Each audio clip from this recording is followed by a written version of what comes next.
the dreaming orb in mystic flight, in purple sky of waking fire, so softly breathes her promise bright on burning sea of our desire. With Neptune's rise from wintry dark, to meet the light of life halfway, the white-fanged snarl of forces mark the clash of might as dark meets day. Earth's restless rule in tidal bore doth twist and tremble in delight, whilst bound by nature's covert law as Venus rules from lofty height. In ovular mode the Piscean fish wildly whirl, all senses drown, with beauteous spring the lover's wish, and the ostra dons her bridal gown. The Rite of Pisces. When the Lord of Light has entered the sign of Pisces, prepare your altar and light a pale green candle. This rite begins with a period of contemplation upon the following theme. Planet Earth is believed to be 4,600 million years old. But to understand this inconceivable span of time, we must suppose Mother Earth to be a person of 46 years of age. There is no evidence as to how she came into existence, and although slight clues exist concerning the formative years, it is only at the age of 42 that any kind of development occurred. 1 year ago, when the Earth Mother was 45, dinosaurs and other great reptiles appeared on the scene, while mammals came into existence 8 months ago.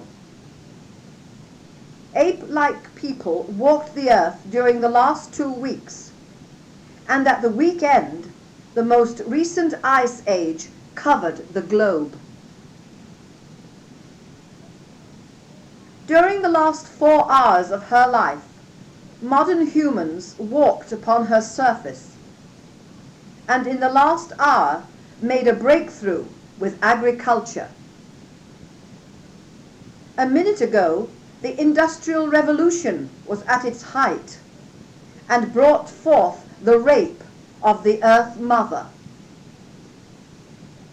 Since we appeared on the Earth, we have multiplied our species to plague proportions and have made extinct more than 500 species of the animal kingdom. Among other untold horrors perpetrated on our fellows, we have plundered, burned, and poisoned the vegetable kingdom in our lust for power and our greed for money. According to the Bible, it is said that the meek shall inherit the earth. But will the earth be worth inheriting? One can envisage a new virus called the meek, becoming the scourge of power-mad tycoons who bulldoze their way over the planet. It is to be hoped that the concerned members of society will win the battle for Mother Earth. And because so many are now aware of the imminent danger, there is every chance of their being successful. Think on all this.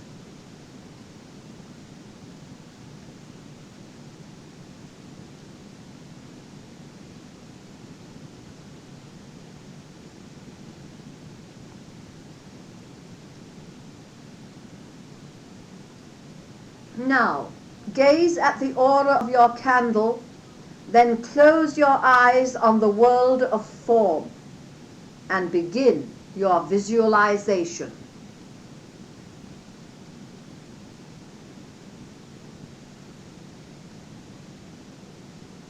When you awaken on the inner planes, you are being gently rocked. It is a most soothing feeling, and you realize, without the shadow of a doubt, that you are and always have been, protected, cared for, and loved.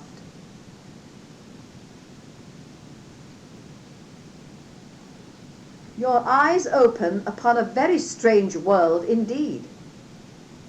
You are resting in a most unusual cradle. It is a great seashell, carved in the likeness of two fishes, facing in opposite directions. Your breath emanates from your mouth in the form of opalescent bubbles, and you find that you are at the bottom of the sea.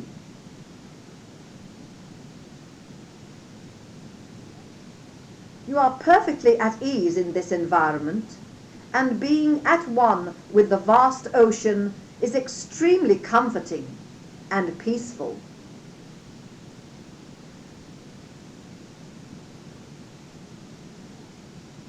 Looking up, you see a dainty foot showing beneath the hem of a grey-green diaphanous gown, which taps the cradle rhythmically. The foot is encased in a shoe embroidered with silver fish scales and iridescent pearls. The owner of the foot bends over the cradle, the currents in the sea spreading her long hair in a dark halo around her head. The slender neck is graced with a necklace of huge pearls set in coral, which is carved in the shapes of wondrous sea creatures. Her wide grey eyes gaze tenderly upon you, as the eyes of a mother upon her child. So, you have come at last. Her voice has the quality of a running brook, and you can hear it quite clearly. She smiles, and you are lost in admiration. It is as though every soul you have loved is present in this being. And you realize that this is the goddess, in yet another guise. Yes, you are correct. I am the mother of all, though few acknowledge me. You are come to the fount of all things, to be renewed and regenerated in the waters of life, to undergo a rebirth with new knowledge, to prepare you for the next round of zodiacal rites. But remember that all returns are as a spiral and continue on a higher, more spiritual level. The goddess stops speaking to play with a shoal of fish which swim in and out of her undulating hair. Her laughter falls like bursting bubbles on your ears, and you join in, stroking the darting fish and shaking hands 8 times with a friendly octopus.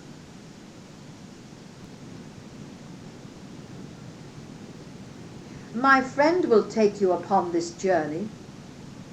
She points a long finger towards a dark shape emerging from a clump of waving seaweed. The dolphin swims round the goddess, nudging and pushing her with its snout.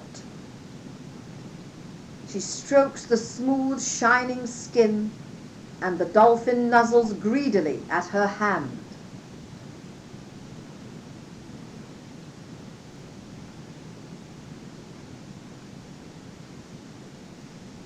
You will be safe with Peppo, and he will bring you back when the adventure is over.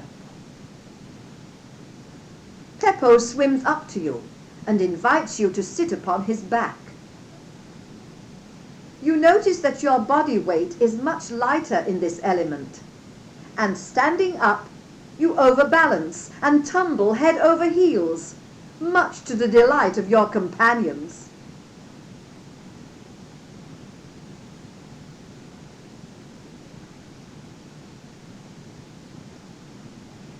You are soon moving at speed through the water. It is an exhilarating ride, and you feel telepathically close to your friend of the deep.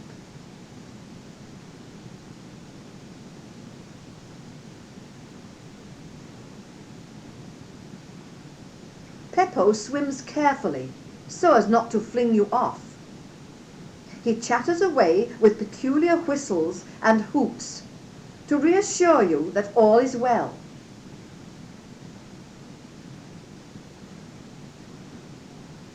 You pass through dark tunnels of rock, disturbing fishes of fantastic shapes and colours.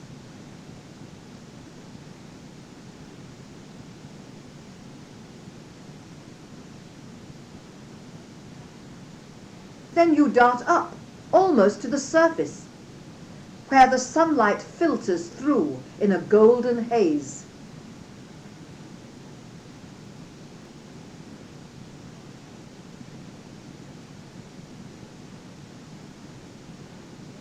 Now a huge ray flaps past, a great black shadow obscuring the opaque half-light.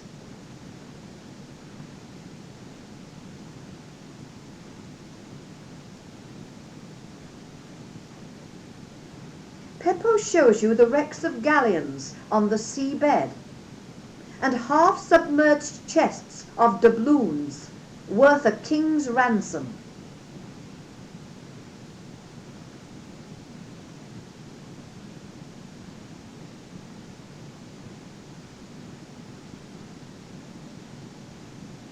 A great hoard of treasure spills from a rotting coffer, and Peppo allows you to examine the jewels. Gold bandles inlaid with amber lie with emerald-studded earrings and silver bracelets. Rings set with sapphires, diamonds and pearls wink up at you, but are outshone by the blood-red glow of a ruby necklace that may once have graced the white skin of a princess.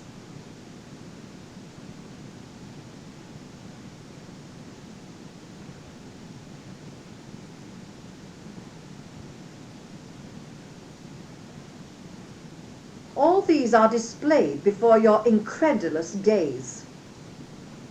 Then a large crayfish ambles across the seabed, and the treasure disappears in a cloud of powdery sand.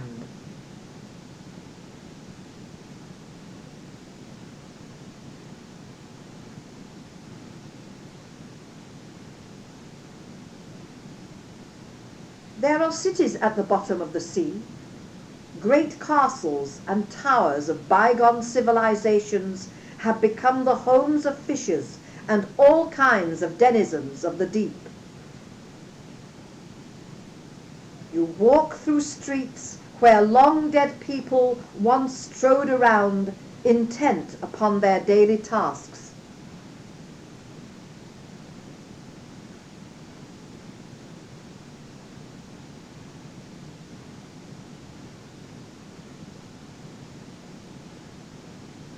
Peppo plays hide and seek among the broken walls of houses, and snuffling in a corner of what was once a living room, he uncovers a child's toy, a doll with one leg missing.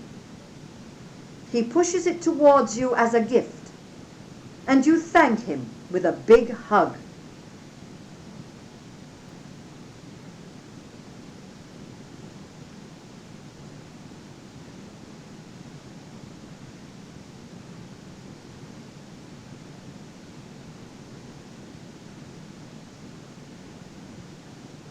The city is left behind, and eventually the dolphin brings you to a dark entrance in a clump of rocks.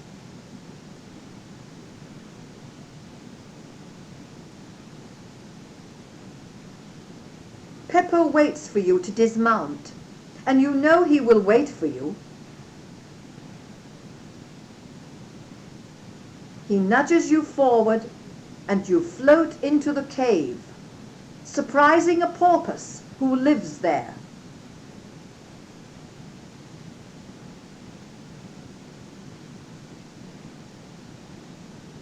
cave slopes very gradually upwards, and soon you walk out of the water and onto a path made from pebbles embedded in the sand.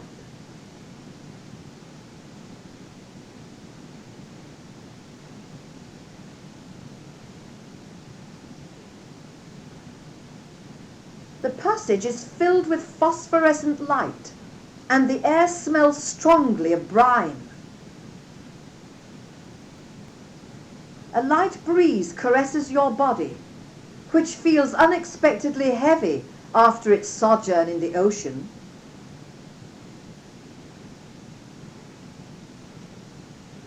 All you can hear is your own breathing and the distant shush, shush of water in the cave behind.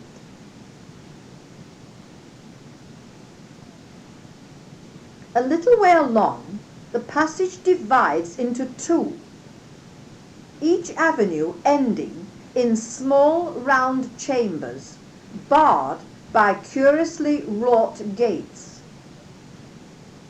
The gate on the left is made entirely of horn, while the one on the right is composed of ivory.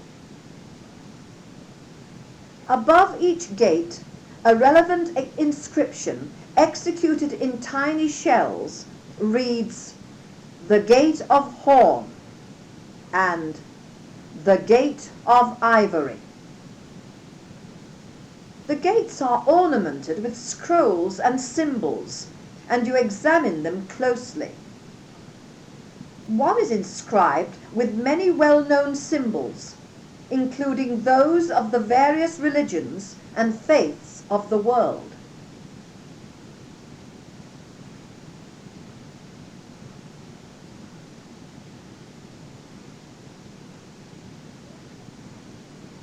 Those on the other gate, however, are frightening, grotesque shapes and figures, portrayed with staring eyes and cavernous mouths.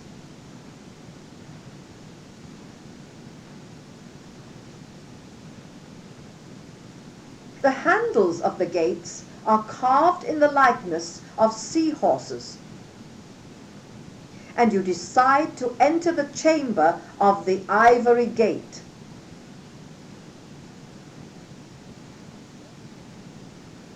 You walk in and close the gate behind you. The room is quite small, much like a womb. Hanging at an angle between the roof and the wall is a large black mirror. Oval in shape, its frame is of ivory.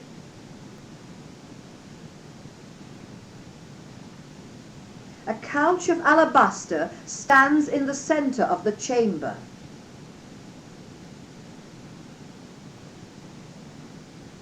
It is wrought in the form of two fishes, the sign of Pisces. Sponges packed inside a net provide some comfort, and you sink thankfully upon it.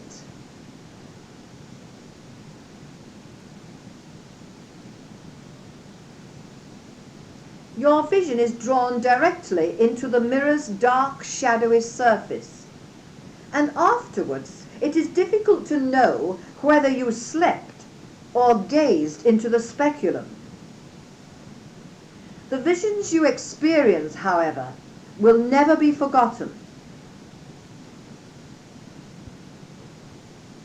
As each picture rises into your consciousness, you are drawn into its center.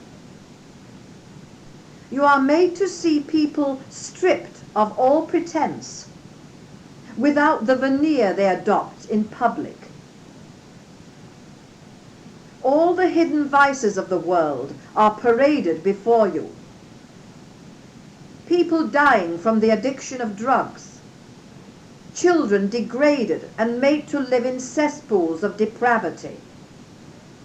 Cruelty is shown in all its forms, depicting our greed for money and power.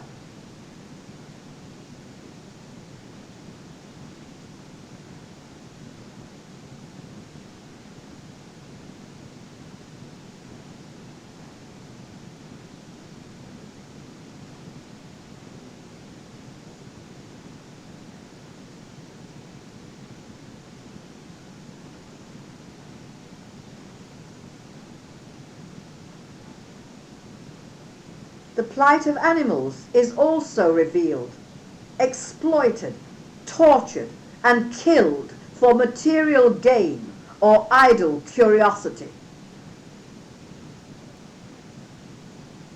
Whales, seals, elephants, tigers, bears, and all the many species that are at our mercy and unable to fight for their rights of freedom appear in the mirror.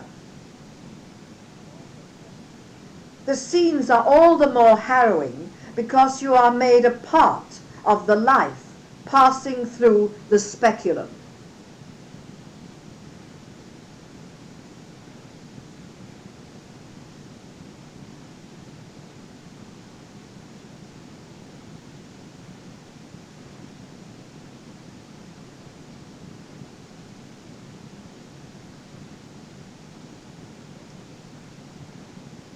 All this and many more unspeakable, monstrous crimes are shown with awful clarity.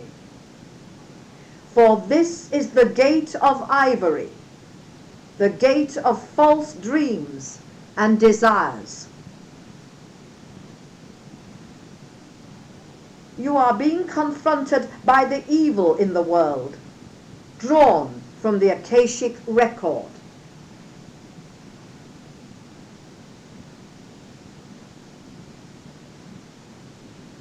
Yet even now, despite all the iniquities and crimes, there is always hope. Those who dwell in the darkness of the pit can begin the ascent whenever they so choose.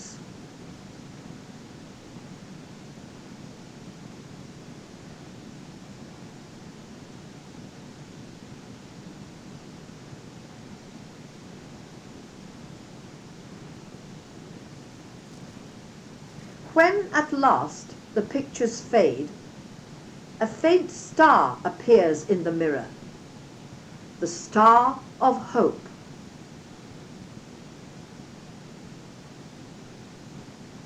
Trembling and unable to move for a while, you are vividly aware of the vestiges of another, darker-hued personality that you wore during your incarnations upon this earth. There are few souls who have not experienced the negative side of zodiacal attributes, for perfection is a state to work towards through the spiral of evolution.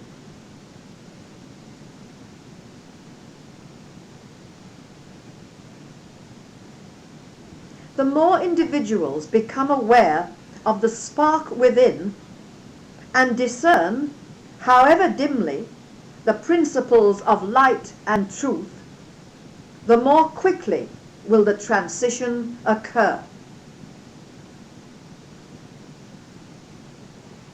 Here, in the dual sign of Pisces, there is a certain freedom to go in either direction, although the cord of stars that symbolize the 12 signs of the zodiac show that this freedom is limited in Pisces. Either of the two fishes can swim in any one direction, but it will come to the end of that journey and be pulled up by the cord. It will then either drag its fellow along with it, or, if the other fish is the stronger of the two, be drawn back to its original position. This allegory is also true for human beings, as indeed it was meant to be. Until we become fully cognizant of the moral and obligatory laws of the universe, the game of the fishes will go on indefinitely. Evil people will continue to sway the gullible. It is up to enlightened souls to swim strongly in the direction of universal love, the path of peace.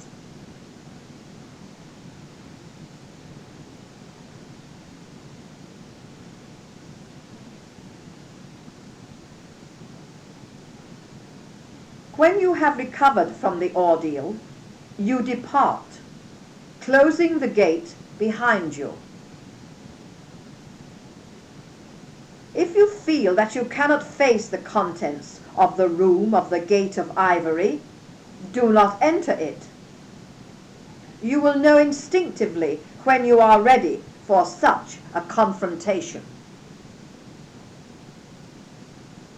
Outside, refreshments have been placed ready.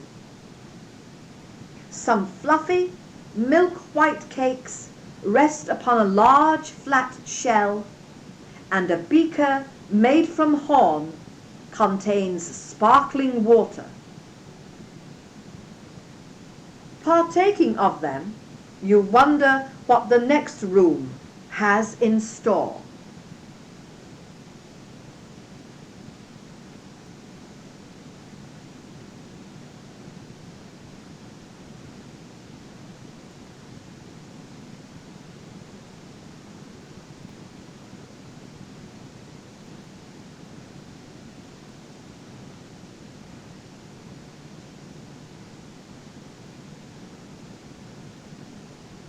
Refreshed, you pass through the gate of horn. The room is very similar to the first one, except for the couch and the frame of the mirror, which are of ebony.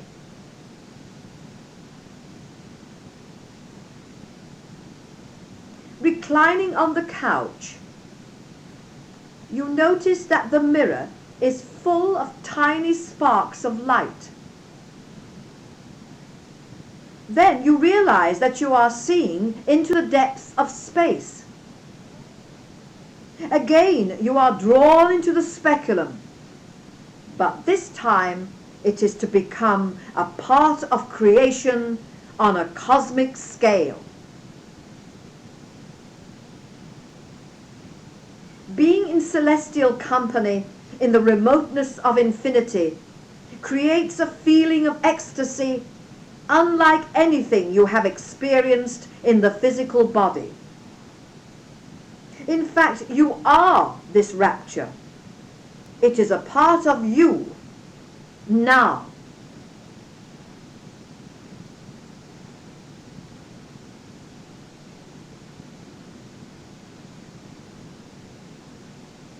Looking down, you find that your astral body has disappeared. You are now existing as pure thought on the manasic or mind level of being.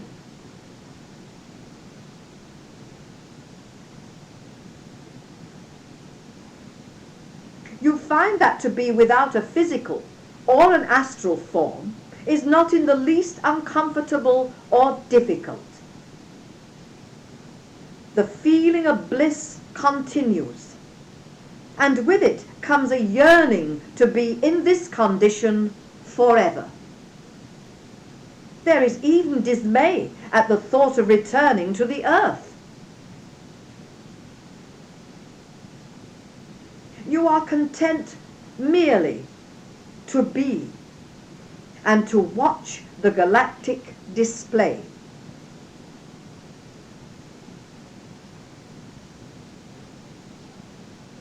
The great dance of life is being enacted with the stuff that created our world. How can our speck of a planet be the only one of its kind in the universe? It is important to us because it is our mother and gave us life. But surely all this grandeur, this vast stellar miracle, was wrought for more important purposes than to provide earthlings with a pretty star-spangled sky.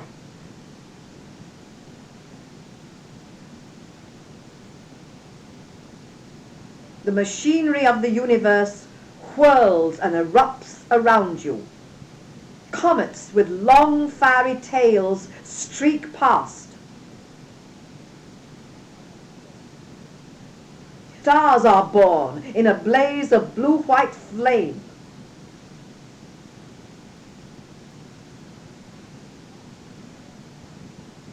And a vast red sun, many times larger than our own, is settling after billions of years to a maturity of even greater length.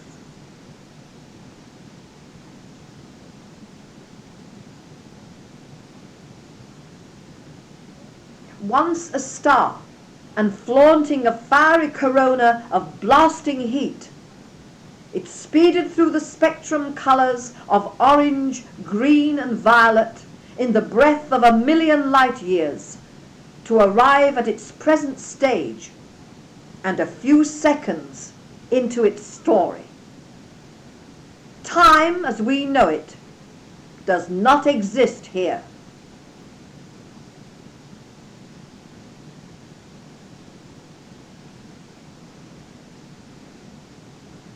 There is no sense of movement, and yet you are in motion.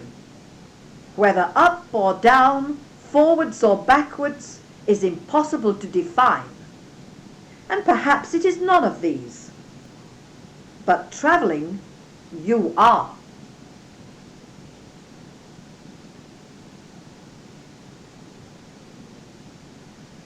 The horizon is growing brighter and is filled with a myriad of stars expanding at an enormous rate in every direction.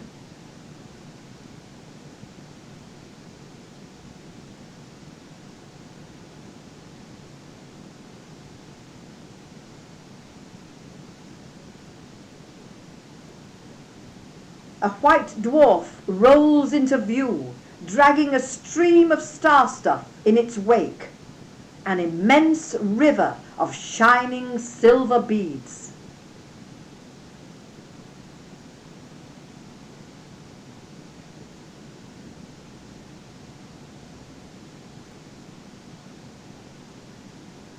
Now you are conscious of a slight tugging and begin to fall.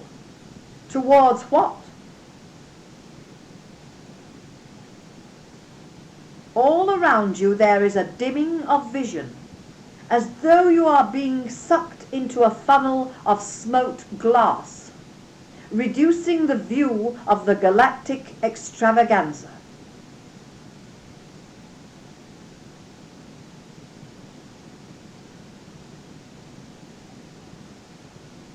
It becomes ever darker, and you appear to be dropping at an incredible speed, faster and faster.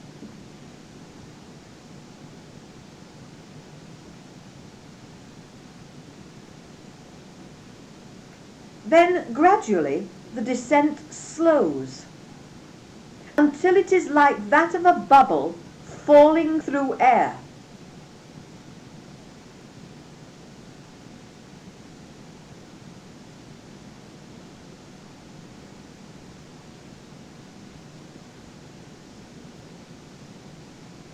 You emerge from the tunnel into a star-bright sky, such as would be seen from Earth, and find you are floating in your astral body at the center of a vast silver ring.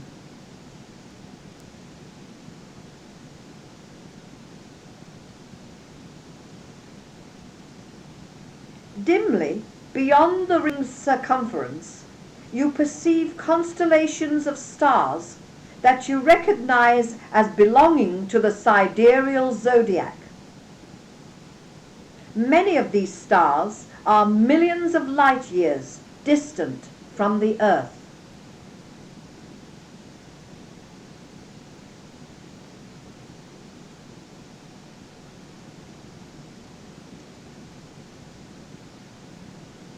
Now, rays of light are being put forth by these very constellations from the deeps of space.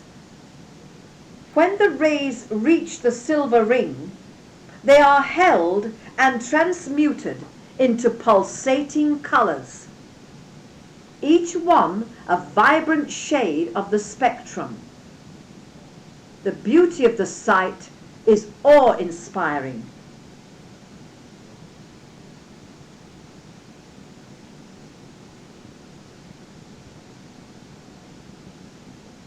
Then something else happens.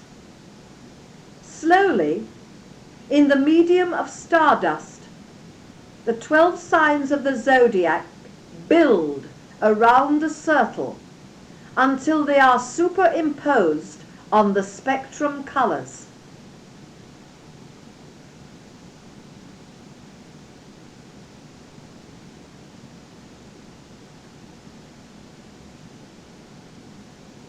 The vision hangs in the heavens like a jeweled mandala, with you, a child of earth, at its center.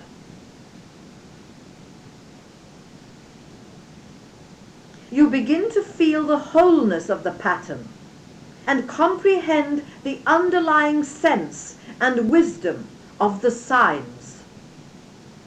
Each one has a special message to offer, and the 12, complete, reveal the shining crown of glory which is our heritage. A heritage, moreover, whereby we can pursue our journey to the stars.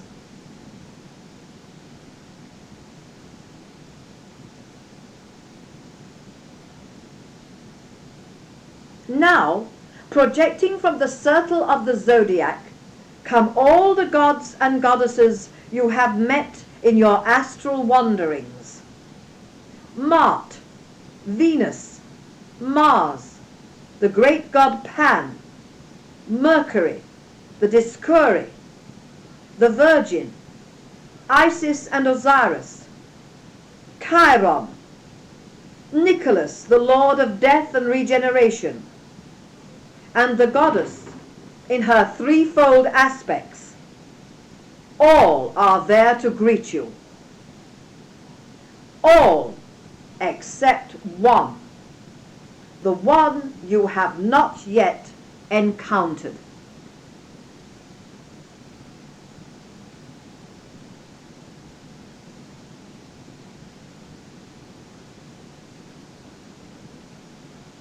A great laugh shakes the entire structure, making the pictures tremble and emit a tinkling sound. And from the place of Pisces, the huge figure of Neptune, the sea god, manifests. A crown of silver surmounts the long shaggy hair, and a gleaming trident is grasped in a massive fist. From his mighty shoulders falls a glittering green cloak embroidered with ribbons of seaweed, and his beard, streaked with sea foam, is stroked by huge fingers. Eyes the color of green marbles appraise the assembly with a tolerant yet insolent stare. It is evident that Neptune considers himself to be as important, if not superior, to the other gods and goddesses. Certainly, he must be regarded as one of the chief founders of life on Earth.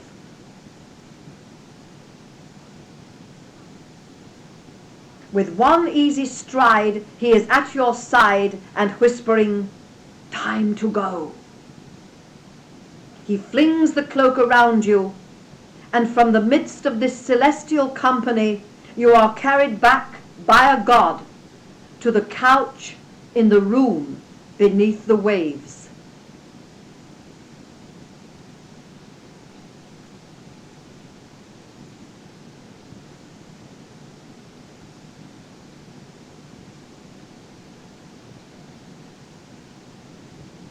Neptune explains that the gate of Horn is the gate of dreaming true, and that this is what has happened to you.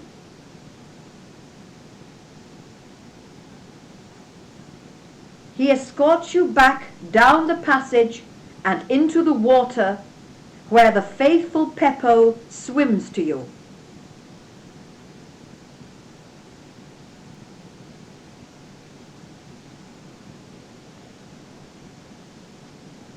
Neptune also tells you that wherever you go and whatever happens, you may call upon his aid at any time. Then he is gone, and Peppo is swimming back with you to the cradle shell.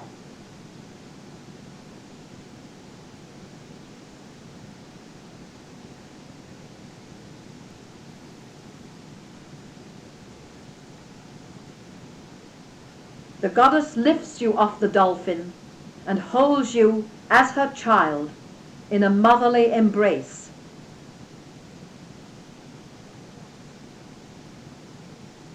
My darling, you must rest now after all the adventures you have had. Remember, I am with you always, even to the stars. She places you lovingly in the cradle and begins to croon a lullaby while tapping the shell with a graceful foot. In spite of yourself, your astral eyes close on the beautiful face with its frame of drifting hair, and you awaken in your chair in front of the altar.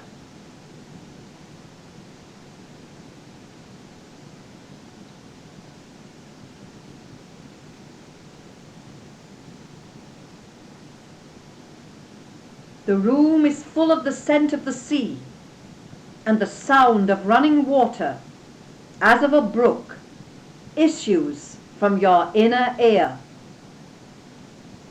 It is the communion of love, sometimes known as the brook of love, purling from the astral plane. In what manner will you return it?